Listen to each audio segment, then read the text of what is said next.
Sa bayang ito, nagahari sa puso ang pag-ibig ng Batang Jesus. Sa gitna ng kahirapan at kadiliman, nananatiling makabayan.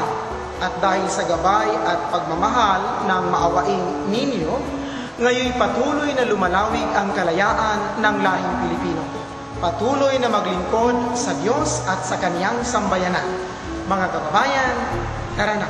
Inihahandog sa inyo ng Pandakan ang pinakamamahal nilang patron, ang Batang si Jesus na nagdulot ng kaligtasan at kagalingan sa ating lahat.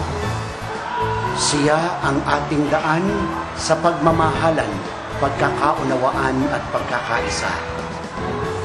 Ang Santo Niño, ang milagro ng Pandakan. Kamtin ninyo ang kagalingan, tagumpay at bagong buhay kasama naming lahat. Tara na! Magandang gabi! Ako ay sugo na nakaraan. Ako'y naririto ngayon upang maghatid na isang magandang balita.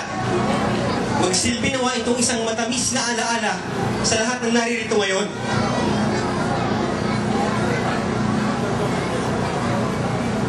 Inihahayag sa kasalatang ito ang pagsasagisag ng pagkakaisa at pagkakapatiran ng Romano Katolika, Parokya ng Santo Niño at ng Iglesia Filipina Independiente, Parokya ng Banal na Sanggol ng Pandakan.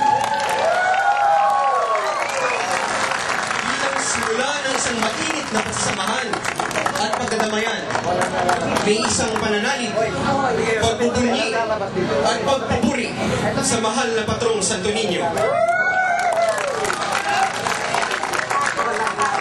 Inalaga ang makasaysayang pagninihig na ito ng dalawang parokya ng Pandakan ngayong kapistahan ng mahal na patrong Santo Niño, ika-14 ng Enero, 2007, taon ng ating Panginoon.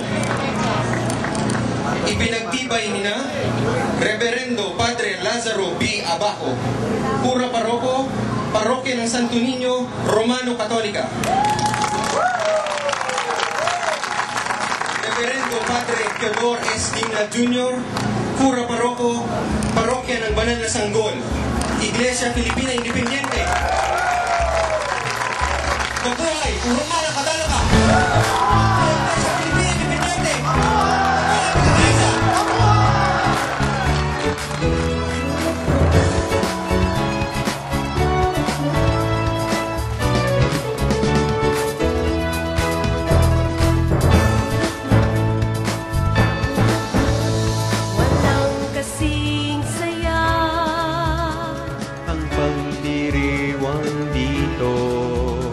Lahat ay kasama, mayaman o mahirap na tao, ang lahat inaanyayahan, magdiwang ng walang humpay, magsayawan at mag-awitan, lahat ng lugar ay magmula.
pagkakawa